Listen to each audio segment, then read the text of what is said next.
ಸ್ನೇಹಿತರೆ, ಕಳೆದ ವಿಧಾನಸಭಾ ಚುನಾವಣೆಯಲ್ಲಿ 5 ಪ್ರಮುಖ ಭಾಗ್ಯಗಳನ್ನು ಘೋಷಣೆ ಮಾಡೋದ್ರ ಮೂಲಕ ರಾಜ್ಯದ ಮತದಾರರ ಮನವನ್ನು ಗೆದ್ದು ಭರ್ಜರಿ 135 ಸ್ಥಾನಗಳಲ್ಲಿ ಗೆಲ್ಲೋದ್ರ ಮೂಲಕ ರಾಜ್ಯದ ಆಡಳಿತದ ಚುಕ್ಕಾಣಿ ನೀಡುತ್ತಿರತಕ್ಕಂಥ ಕಾಂಗ್ರೆಸ್ ಪಕ್ಷ ತಾನು ಚುನಾವಣಾ ಪೂರ್ವದಲ್ಲಿ ಕೊಟ್ಟಿದ್ದಂತಹ 5 ಭರವಸೆಗಳನ್ನು ಈಡೇರಿಸೋದ್ರ ಮೂಲಕ ತಾನು ಕೊಟ್ಟಂಥ ಮಾತನ್ನು ಉಳಿಸ್ಕೊಂಡಿದ್ದೀನಿ ಅಂತಕ್ಕಂಥ ಒಂದು ಅಂಶವನ್ನೇ ಮುಂದಿಟ್ಕೊಂಡು ಮುಂಬರ್ತಕ್ಕಂಥ ಲೋಕಸಭಾ ಚುನಾವಣೆಯನ್ನು ಎದುರಿಸಲು ಇದೀಗ ಸಜ್ಜುಗೊಂಡು ನಿಂತಿದೆ. ಚುನಾವಣಾ ಪೂರ್ವದಲ್ಲಿ ತಾನು ಘೋಷಣೆ ಮಾಡಿದ್ದಂತಹ 5 ಯೋಜನೆಗಳನ್ನು ಹಂತ ಹಂತವಾಗಿ ರಾಜ್ಯದಲ್ಲಿ ಜಾರಿಗೆ ತರೋದ್ರ ಮೂಲಕ ಇದೀಗ ರಾಜ್ಯ ಸರ್ಕಾರ ಮತ್ತೊಮ್ಮೆ ರಾಜ್ಯದ ಜನರ ಮನಸ್ಸನ್ನು ಗೆದ್ದಿದೆ ಅಂತಲೇ ಹೇಳ್ಬೋದು. ಚುನಾವಣೆಗೆ ಪೂರ್ವದಲ್ಲಿ ಯಾವುದೇ ಕಂಡೀಷನ್ ಇಲ್ಲದೆ 5 ಯೋಜನೆಗಳನ್ನು ರಾಜ್ಯದಲ್ಲಿ ಜಾರಿಗೆ ತರ್ತೀವಿ ಅಂತಕ್ಕಂಥ ಮಾತನ್ನು ಹೇಳಿದ್ದಂತಹ ಸರ್ಕಾರ ನಂತರ ಸರ್ಕಾರ ರಚನೆ ಆದ ನಂತರ ಈ ಯೋಜನೆಗಳ ಜಾರಿಗೆ ಅನೇಕ ಕಂಡೀಷನನ್ನು ಹಾಕಿದ್ದನ್ನು ನಾವೆಲ್ಲ ಗಮನಿಸಿದ್ದೀವಿ. ಈ ಯೋಜನೆಗಳ ಲಾಭ ಸಮರ್ಪಕವಾಗಿ ಎಲ್ಲ ಫಲಾನುಭವಿಗಳಿಗೆ ತಲುಪ್ತಾ ಇಲ್ಲ ಅಂತಕ್ಕಂಥ ಒಂದು ವಾದ ಕೂಡ ಈಗಾಗಲೇ ರಾಜ್ಯಾದ್ಯಂತ ಹರಿದಾಡ್ತಾ ಇದೆ. ಇಂತಹ ಸಂದರ್ಭದಲ್ಲಿಯೇ ಕಾಂಗ್ರೆಸ್ನ ಹಿರಿಯ ಶಾಸಕರೊಬ್ಬರು ತಾವು ಮುಂದಿನ ಚುನಾವಣೆಯಲ್ಲಿ ನಮ್ಮ ಪಕ್ಷವನ್ನು ಬೆಂಬಲಿಸದೆ ಹೋದರೆ ಈ ಉಚಿತ ಭಾಗ್ಯಗಳ ಯೋಜನೆಯನ್ನು ನಾವು ರದ್ದುಗೊಳಿಸ್ತೀವಿ ಅಂತಕ್ಕಂಥ ಶಾಕಿಂಗ್ ಸ್ಟೇಟ್ಮೆಂಟನ್ನು ಕೊಡೋದ್ರ ಮೂಲಕ ರಾಜ್ಯದ ಮತದಾರರ ಒಂದು ಕೆಂಗಣ್ಣಿಗೆ ಗುರಿಯಾಗಿದ್ದಾರೆ ಅಂತಲೇ ಹೇಳ್ಬೋದು. ಬನ್ನಿ ಸ್ನೇಹಿತರೆ, ರಾಜ್ಯದ ಮತದಾರರಿಗೆ ಬೆದರಿಕೆ ಆಗ್ತಕ್ಕಂಥ ಈ ಹೇಳಿಕೆಯನ್ನು ನೀಡಿದಂತಹ ಕಾಂಗ್ರೆಸ್ನ ಹಿರಿಯ ಶಾಸಕ ಯಾರು ತಿಳ್ಕೊಂಡು ಬರೋಣ. ಅದಕ್ಕಿಂತ ಮುಂಚೆ ನೀವಿನ್ನು ನನ್ನ ಇಟ್ಗೆ ಹೇಮಂತ್ ಯೂಟ್ಯೂಬ್ ಚಾನಲ್ಗೆ ಸಬ್ಸ್ಕ್ರೈಬ್ ಆಗಿಲ್ಲ ಅಂದರೆ ದಯವಿಟ್ಟು ಈಗಲೇ ಸಬ್ಸ್ಕ್ರೈಬ್ ಮಾಡಿಕೊಂಡು ಬೆಲ್ ಬಟನನ್ನು ಕ್ಲಿಕ್ ಮಾಡಿ. ನಾವು ಕೊಡೋ ಮಾಹಿತಿ ನಿಮ್ಗೆ ಇಷ್ಟ ಆಗಿದರೆ ದಯವಿಟ್ಟು ವಿಡಿಯೋಗೆ ಲೈಕ್ ಮಾಡಿ, ಶೇರ್ ಮಾಡಿ, ಕಮೆಂಟ್ ಮಾಡಿ.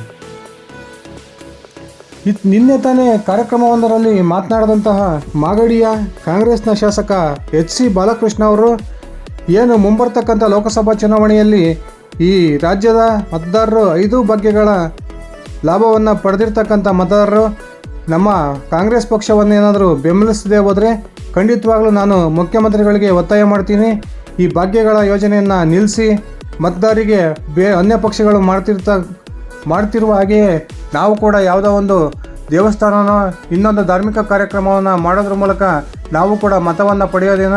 ಇಷ್ಟೊಂದೆಲ್ಲ 5 ಭಾಗ್ಯಗಳನ್ನು ಕೊಟ್ಟ ಮೇಲೂ ಕೂಡ ರಾಜ್ಯದ ಮತದಾರರು ನಮಗೆ ಬೆಂಬಲ ಕೊಡಲಿಲ್ಲ ಅಂದರೆ ನಾವೇಕೆ ಅವರಿಗೆ ಈ ಭಾಗ್ಯಗಳನ್ನು ಮುಂದೂಡಿಸಬೇಕು ಅಂತಕ್ಕಂಥ ಮಾತನ್ನು ನಾನು ಮುಖ್ಯಮಂತ್ರಿಗಳಿಗೆ ಒತ್ತಾಯ ಮಾಡ್ತೀನಿ ಅನ್ನೋದ್ರ ಮೂಲಕ ಇದೀಗ ರಾಜ್ಯದ ಸಮಸ್ತ ಮತದಾರರ ಕೆಂಗಣ್ಣಿಗೆ ಗುರಿಯಾಗಿದ್ದಾರೆ ಅಂತಲೇ ಹೇಳ್ಬೋದು. ರಾಮ ಮಂದಿರದ ಉದ್ಘಾಟನೆಯಂತಹ ಭಾವನಾತ್ಮಕ ವಿಷಯವನ್ನು ಮುಂದಿಟ್ಕೊಂಡು ಹಿಂದುತ್ವದ ಕಿಚ್ಚನ್ನು ಹತ್ತಿಸಿ ಮತದಾರರ ಮತವನ್ನು ತನ್ನ ಪಕ್ಷದ ಕಡೆಗೆ ಸೆಳೆಯೋ ಪ್ರಯತ್ನದಲ್ಲಿರ್ತಕ್ಕಂಥ ಭಾರತೀಯ ಜನತಾ ಪಕ್ಷಕ್ಕೆ ಇದೀಗ ಕೌಂಟರ್ ಕೊಡುವ ಒಂದು ಭರದಲ್ಲಿ ಮಾಗಡಿಯ ಕಾಂಗ್ರೆಸ್ ಹಿರಿಯ ಶಾಸಕ ಈ ರೀತಿಯ ಒಂದು ಮತದಾರರಿಗೆ ಬೆದರಿಕೆ ಒಡ್ತಕ್ಕಂಥ ಒಂದು ಹೇಳಿಕೆಯನ್ನು ಕೊಡೋದ್ರ ಮೂಲಕ ಇದೀಗ ಸರ್ಕಾರಕ್ಕೆ ತೀವ್ರ ಮುಜುಗರವನ್ನು ತಂದಿದ್ದಾರೆ ಅಂತಲೇ ಹೇಳ್ಬೋದು. ಕಾರ್ಯಕ್ರಮದಲ್ಲಿ ಮಾತನಾಡಿದಂತಹ ಬಾಲಕೃಷ್ಣ ಅವರು, ನಿಮಗೆ ಅಕ್ಷತೆ ಬೇಕೋ ಅಥವಾ 5 ಉಚಿತ ಭಾಗ್ಯಗಳು ಬೇಕೋ ನೀವೇ ತೀರ್ಮಾನ ಮಾಡಿ, ನೀವು ಮುಂದಿನ ಲೋಕಸಭಾ ಚುನಾವಣೆಯಲ್ಲಿ ತಮ್ಮ ಕಾಂಗ್ರೆಸ್ ಪಕ್ಷವನ್ನು ಬೆಂಬಲಿಸದೆ ಹೋದರೆ ಖಂಡಿತವಾಗ್ಲೂ ನಾವು ಕೊಟ್ಟಿರ್ತಕ್ಕಂಥ 5 ಗ್ಯಾರಂಟಿಗಳನ್ನು ವಾಪಸ್ ತೆಗೆದುಕೊಳ್ತೀವಿ ಅಂತಕ್ಕಂಥ ಒಂದು ಬೆದರಿಕೆ ಹಾಕೋ ರೀತಿಯ ಒಂದು ಮಾತನ್ನು ಆಡಿದ್ದಾರೆ.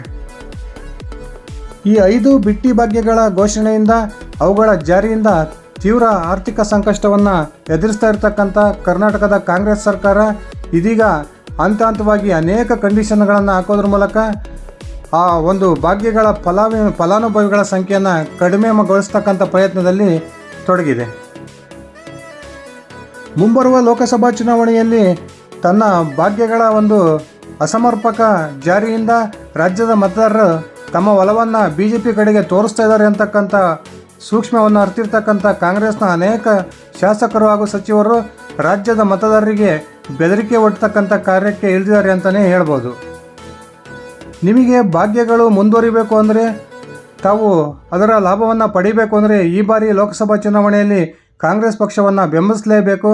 ತಾವು ಯಾವುದೇ ಕಾರಣಕ್ಕೂ ಕಾಂಗ್ರೆಸ್ಸನ್ನು ಬೆಂಬಲಿಸಲಿಲ್ಲ ಅಂದರೆ ನಾವು ಕೊಟ್ಟಿರ್ತಕ್ಕಂಥ 5 ಗ್ಯಾರಂಟಿಗಳನ್ನು ವಾಪಸ್ ತೆಗೆದುಕೊಳ್ತೀವಿ ಅಂತಕ್ಕಂಥ ಮಾತನ್ನು ಕಾಂಗ್ರೆಸ್ನ ಅನೇಕ ಶಾಸಕರು ಹಾಗೂ ಸಚಿವರು ಈಗಾಗಲೇ ಹೇಳಿರುವುದನ್ನು ನಾವು ಗಮನಿಸಿದ್ದೀವಿ.